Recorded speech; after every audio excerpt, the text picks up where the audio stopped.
Di kaya marahil merong mensahe ang Panginoon sa atin na kaya tayo nananatili sa mga oras na ito kahit sa tingin natin ay walang nangyayari, pero ang Panginoon ay kumikilos pa rin sa buhay natin. O maaari hindi kaya sinasabi ng Panginoon, huwag kang manatili dyan, kumilos ka. Ano hong pipiliin natin? Maging kasabwat kayo ng lumpo o maging Juan at Pedro kayo sa mga oras na ito?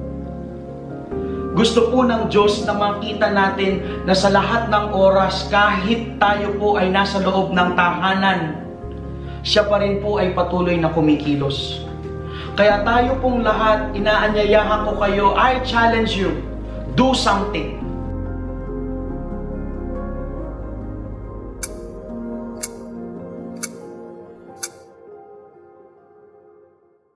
Good morning po, Church. Welcome back sa ating online Sunday service. Maraming salamat sa mga buhay niyo kasi alam ko sa panahon na ngayon hindi siya madali, pero gawa niyo para-paraan para pakinggan at manood na sermon na to. Manodan kayo, mahiram yung mga wifi sa mga kapitbahay niyo para nanood ng sermon na to. Maraming salamat sa mga effort niyo. Ako pala si Chow Yen, asawa ni Pastor Lucky. So, ako po yung isang Malaysian Chinese. Patawad niyo po ako kung hindi po diretso yung Tagalog ko. Pero I promise you, I will do my best in speaking sa Tagalog na itong sermon na to. Amen. So, sa panahon na ngayon, dami na tao na laging tanong, kailan ba pwede balik sa normal na araw na to? Kailan ba pwede na balik na sa Sunday service ulit? Kailan ba pwede ako ma-serve sa church natin ulit? O pwede naman yung iba na tanong, kailan ba pwede ako natabaho ulit? Pero sa totoo lang, kahit nasa pandemic na meron tayo ngayon, kailangan pakilos din tayo. Dahil yung Diyos natin ang pakilos pa din. So, di ba sabi yung last Sunday service ng Pastor Lucky, sabi niya, Diyos ang pakilos. So, hindi dahil hinto ng mga trabaho, hinto na din yung mga gawa natin. So, actually, lagi akong tanong kay Panginoon na, Lord, kung ikaw yung gamitin mo ko ma-preach sa Sunday service na ito, ano gusto mo ko ma-share ng word? Sa Monday pa lang, God speak to me. Nakita ko yung isang word na malaki siya. Yung word na to ay assignment. Wow! Assignment. Parang ang bigat ng trabaho na to. Diba? So, yung topic natin ngayon ay the frontliner of Christ. The frontliner of Christ. Kasi when I was praying, the Lord showed me yung isang picture ng frontliner. Alam natin yung mga frontliner ngayon sa panahon na to, sobrang busy sila. Yung mga nurses, yung mga doctor, yung mga police, sobrang busy sila dahil gusto nila ma-save life. Pero tayo na nga Kristiyano, we call ourselves yung the frontliner of Jesus Christ. So, as the frontliner of Jesus Christ, ano ba talaga yung assignment natin? Dahil, hindi lang dahil na lockdown na yung mga market, o hindi lang dahil na lockdown na barangay natin, na lockdown na din yung mga gawain natin. Amen? Tuloy pa din yung mga buhay natin. Amen? So, ngayon, gusto ko ma-share na isang parable sa Bible. Pero bago ako masimula, manalangin mo muna tayo. Amen. Hallelujah, Jesus. Lord, we thank you, Father, God, Lord, for this day. We thank you for your grace and mercy, Lord Jesus. And God, Lord, in this day, Father, Lord, we see you, Father, God, Lord, even though we don't feel it, even though, Father, God, Lord, we don't see anything, but God, Lord, you are still moving in our life, oh Father, God, Lord. Lord, in today's sharing, oh Father, God, Lord, we asking you to open up our mind, open up our heart, oh Father, God, Lord, to receive your word. And your word, oh Father, God, are able to move in our life, oh Father, God, Lord. Lord, we thank you. We commit this day into your hand. In Jesus' name we pray. Amen. So, balik tayo. Ngayon gusto ko ma-share na itong chapter na to ay nasa Lucas chapter 10, verse 25 to 37. Pasensya na po yung mga Tagalog ko, pero sabay niyo ko mabasa na itong passage na to. Ang mabuting Samaritano. Lumapit kay Jesus na isang tagapaturo ng kautusan upang subukin niya. Natanong siya, "Guro, ano po ang dapat kong gawin upang magkaroon ng buhay ng walang hanggan?" Sumagot ni Jesus, "Ano ang nakasulat sa kautusan? Ano ang nababasa mo ron?" Sumagot ng lalaki, "Mahalin mo ang Panginoon mo Diyos ng buong puso, ng buong kaluluwa, ng buong lakas, at ng buong paiisip. At mahalin mo iyong kapwa tulad ng pamamahal mo ang iyong sarili." Tama ang sagot mo, sabi ni Jesus. Gawin mo yan, at magkaroon ka ng buhay ng walang hanggan. Pero, ayaw mapahiya yung tagapaturo. Kaya natanong siya ulit, "At sino man po ang kapwa ko?" So, hinto tayo doon sa sino man ang kapwa ko. So, lahat tayo gusto pupunta sa langit. Lahat tayo gusto magkaroon ng buhay na walang hanggan. Tama po ba? Pero dami yung tanong, paano ba? Tama yung sagot na itong tagapaturo na yan. Sinabi niya na, mahalin natin ang Panginoon buong puso at mahalin din kapwa natin. Kasi ito yung dalawa na to, is the best two commandment na sinabi ng Panginoon. So, pwede din na tayo natanong, madali lang mahal din ng Panginoon eh. Pero sa kapwa natin, bakit ang hirap-hirap tayo na mahal sa kanila? Kahit yung kapwa ko, makulit sila. Kahit yung kapwa ko, masama sila. Kahit yung mga kapwa ko, laging sila chismis. Dapat ba ko mamahalin ko sila? Pero yung sagot na to ay yes po. Yes po. Kasi sulat na nga sa Bible nga eh. Mahalin mo ang iyong kapwa tulad na pamamahal mo sa iyong sarili. So, sa kapwa na yung sulat sa Bible na ito, actually hindi siya yung literally ng kapitbahay natin lang yun. Yung kapwa natin, yung closest kapwa natin ay asawa natin. Yung mga magulang natin, yung mga anak natin, sila ang yung closest ng kapwa natin. Pero sa panahon na ngayon, yung kapwa natin, hindi din lang siya ng kapitbahay natin. Yung literally, yung kapwa natin, pwede din ng tao na kahit kilala mo o hindi kayo kilala. Yung tao na nakita natin sa daan, sila yung kapwa natin ngayon. So, mahalin natin yung mga kapwa natin. So, ngayon tuloy tayo sa verse 30 hanggang verse 37. Bilang sagot sa kanya, nakwento si Jesus. May isang tao papunta sa Jericho galing sa Jerusalem.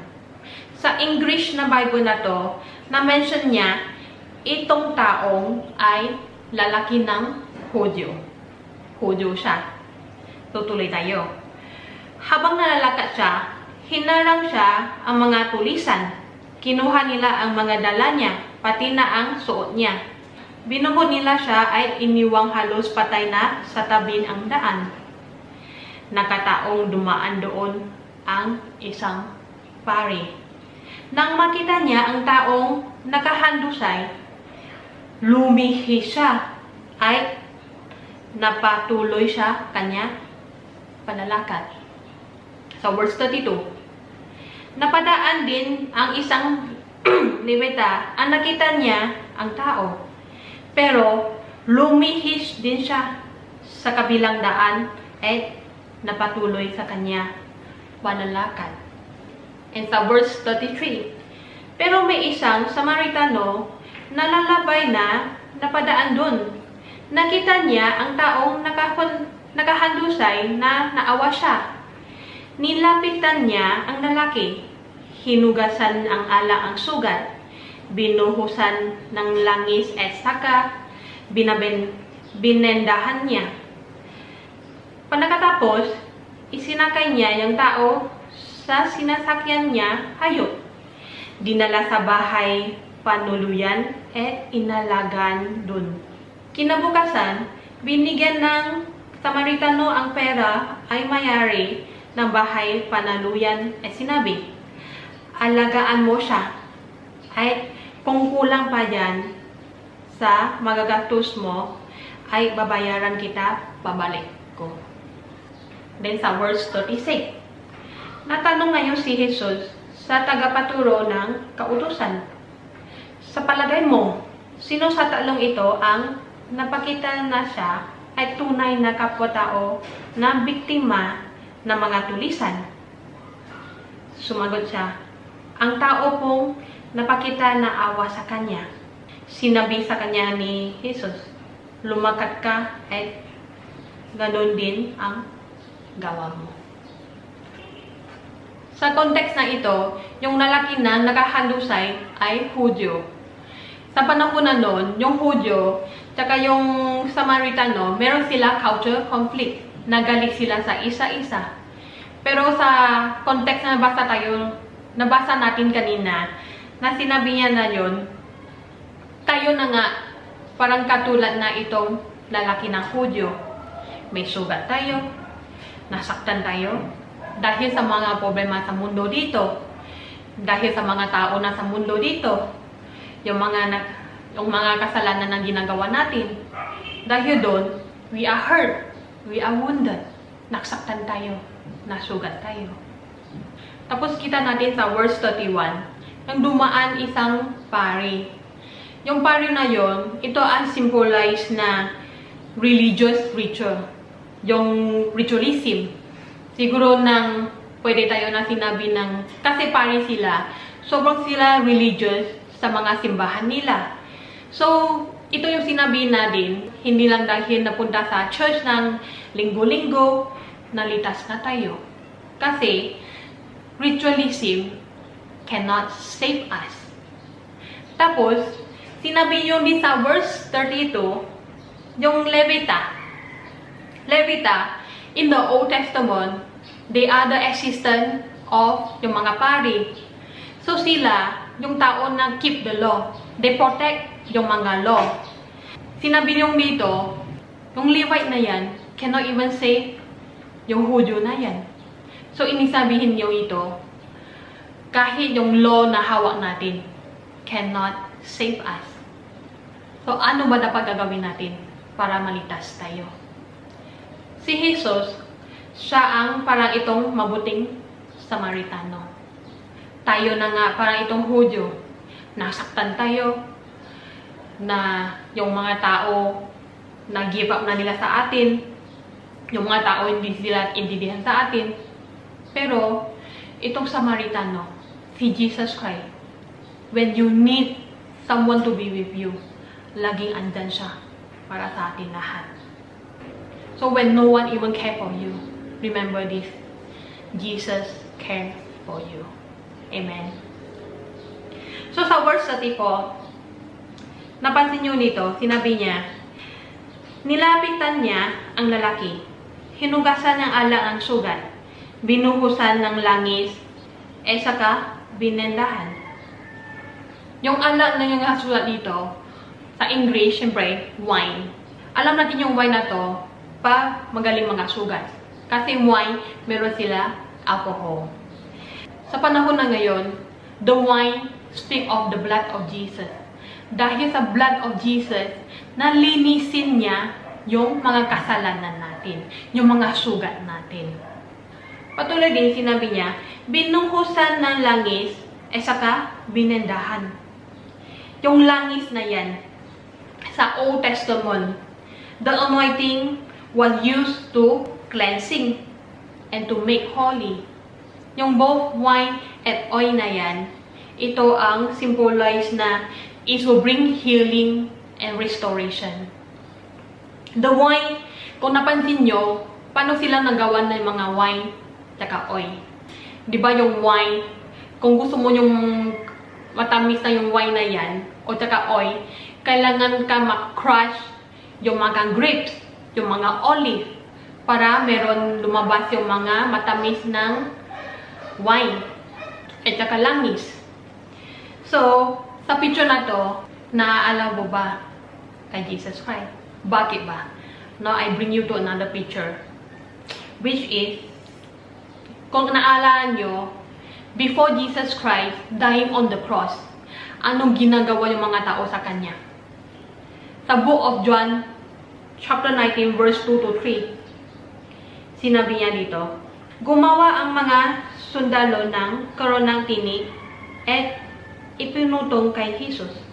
Sinuotan nila siya ang kulay ubing kapa. At isang-isang sila lumapit sa kanya at masabi, mabuhay ang hari ng mga Hudyo. At pinasasambal niya. Sinabi sa Mateo chapter 27, verse 30, dinuraan nila si Jesus at kinuha ang tungkod sa kanya kamay at paulit-ulit nila inihampas sa kanya ulo. So nakita nyo, yung mga tao, anong ginagawa nyo kay Jesus Cristo? Nalagay niya yung corona na may tinik sa ulo niya.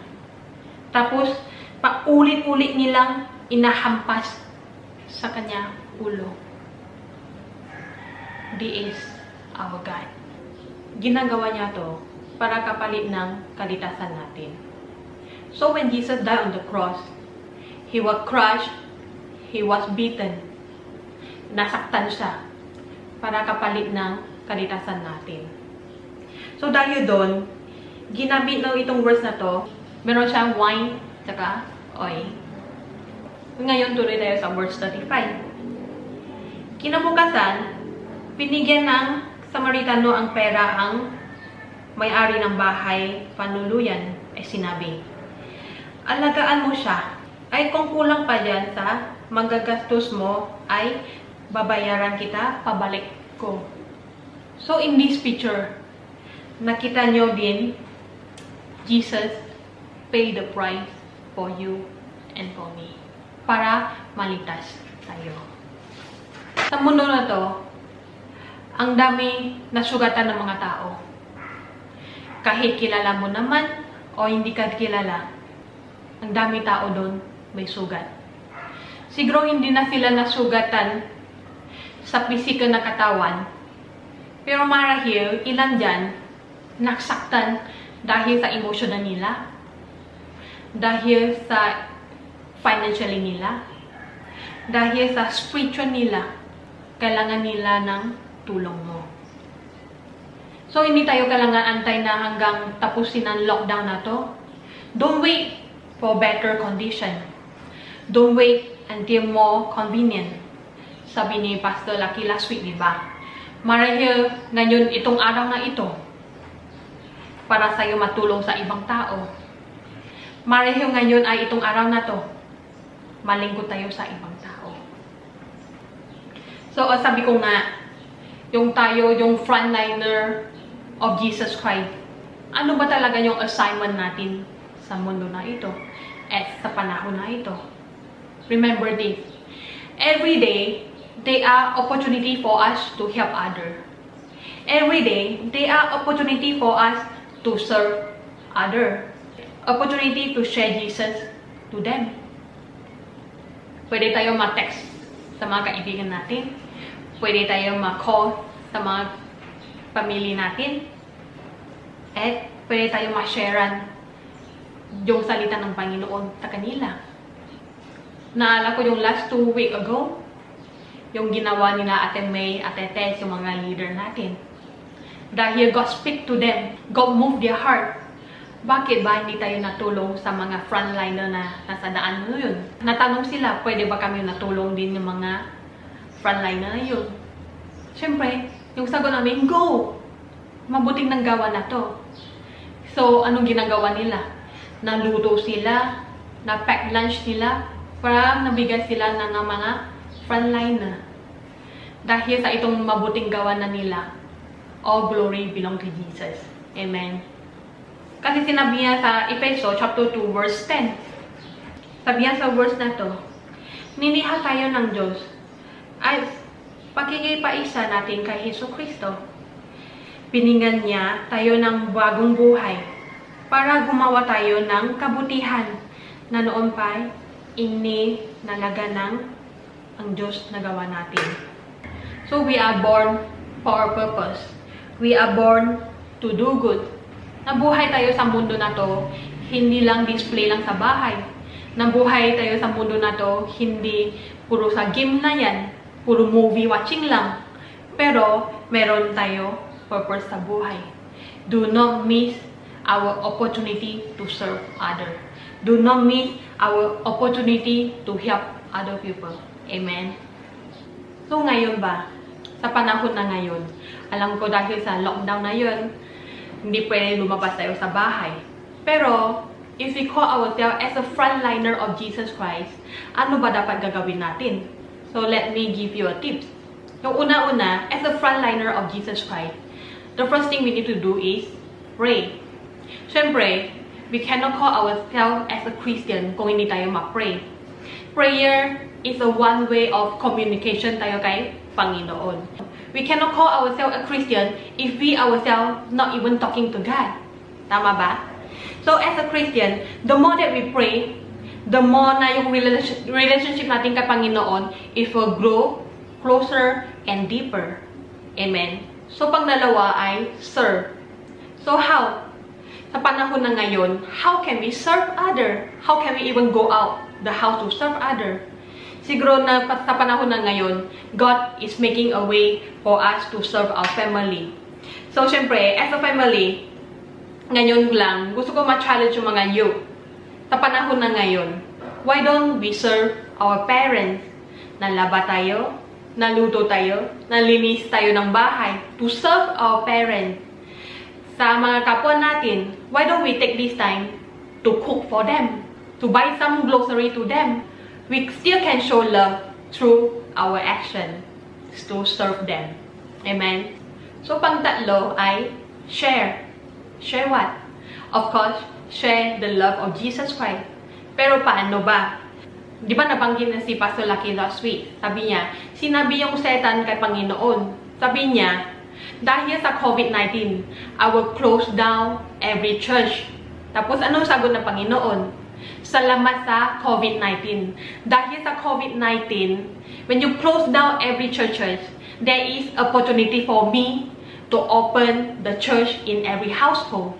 So, sa panahon na ngayon, God is opening the church in every household. Amen. So ngayon, if you say that you want to share the love of Christ, may I challenge you to share the love of Christ to your family. Paano ba? Kung sinabi mo, hindi ka marunong to share the love of Christ to your family. Pero, we can share the love of Christ through our serving. And also, we can share the love of Christ through the sermon. So, I challenge you, kung pwede lang, every Sunday, ma-download kayo na itong YouTube sermon na to para nanood kayo as a family. To invite your family to watch together. So perhaps na itong moment na to, nanood kayo ng itong sermon, they are blessed, they are moved by God, and they will accept Jesus Christ as their Lord and Savior. Amen. Pero pwede din naman sinabi mo, ang layo naman yung family ko, hindi ako makauwi, o hindi na ako papunta sa kanila, ang layo naman sa kanila. Pero may I challenge you as well to take this moment, at least to call them, to encourage them, sa mga situation na meron sila ngayon, at least just encourage them. O, mas maganda, every Sunday, when we upload yung mga video na yun, you can able to share to them. Perhaps, yung mga video na na-share namin to, God is able to speak to them, and God is able to move into their heart. So, as a frontliner of Jesus Christ, dapat tayo nang gagawin para-paraan to share our love to our neighbor and to our family. Amen. And today, I want to end this sermon with this. Maisip tayo mabuti. Yung tao na sugat na yan, hindi ba sila mas kailangan ng tulong natin? Hindi ba sila mas kailangan ng paibig ni Jesus? So, as a frontliner of Christ, ano ba dapat tayong gagawin? So, marahil may ilan-ilan dyan, dati tayo din, katulad na itong Hudyo, naksaktan, nagkasala, ang dumi-dumi, ang daming sugat. Pero, ginamit ng Panginoon isang mabuting Samaritano para tayo ang lumapit kay Panginoon. Pwede po ba tayo ngayon maging mabuting Samaritano para lumapit yung mga tao kay Panginoon ulit? To restore the relationship. Pwede po ba tayo na maging itong mabuting Samaritano? Matulong sa mga kapwa natin, ma-share sa mga kapwa natin. Kung ikaw yung kung sinabi mo, Lord, gusto ko ma-serve. Kahit sa panahon na ngayon, gusto ko na tulong sa mga tao. So, let me pray for you. Are you ready? Amen. Panginoon Hesus Kristo, maraming salamat sa araw na to. Ama, nakita niyo po yung mga puso namin. Gamitin niyo po kami. Katulad na itong mabuting Samaritano. Mangiilaw and asin sa mundo na to. Buksan niyo po aming mata para nakita namin yung tao ng kailangan tulong. Bigyan niyo po kami lakas na loob, ma-share yung paibig mo sa tao na kailangan kita. Maraming salamat po yung Panginoon sa paibig mo, sa mamahalin mo sa amin lahat. Maraming salamat. In Jesus' name I pray. Amen. So ngayon, gusto ko rin ma-share sa isang grupo ng tao ngayon. Marahil, ikaw ang katulad na itong Hudyo. Nasaktan ka, talikuran mga tao sa iyo, at makasala din. Ay gusto ko din sabihin ngayon sa inyo, si Jesus Christ never ever abandon you. Si Jesus Christ never ever leave you nor forsake you. Amen. At ngayon naman, kung gusto mo magkaroon ng relation kay Jesus Kristo, sundan niyo po ako sa itong prayer na to. So itong prayer na to, basta itong prayer na to galing sa bibig niyo ay sa galing ng mga puso niyo. Hindi ako nakita mga puso niyo, pero nakita ni Panginoon. Amen. So manalangin po tayo. Sundan niyo po ako. Dakilang Ama, maraming salamat po namatay ka sa cross para sa aking kasalanan. Inaamin ko po na ako'y ang makasalanan. Patawarin mo po ako. Panginoon Hesus Kristo, tinatanggap kita bilang aking Diyos at tagapagligtas. Gawin mo po akong isang nilalang at ayon sa kauluban mo. In Jesus' name. Amen. So, congratulations sa inyo. Meron na kayo ng bagong buhay simula kay Jesus Kristo. So, ngayon, kung meron ba tayo yung question, don't forget to PM our Hope Bataan Facebook page. And maraming salamat po sa mga buhay nyo. And I pray that you will have the fruitful and the blessed week ahead. Thank you, and I see you on our next week's sermon.